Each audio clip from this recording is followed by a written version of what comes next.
তুমি বন্ধু আমার চির সুখে থাকো, আমি একা সুখে দুঃখে হেসে যাব।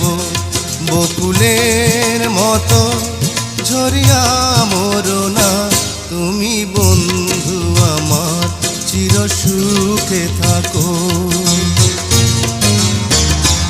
আমি প্রেমের বাগিচার মালি হয়ে মালা গেঁথেছিলাম তারে পরাবো বলে, সেই মালাখানি হাতে রয়ে গেল।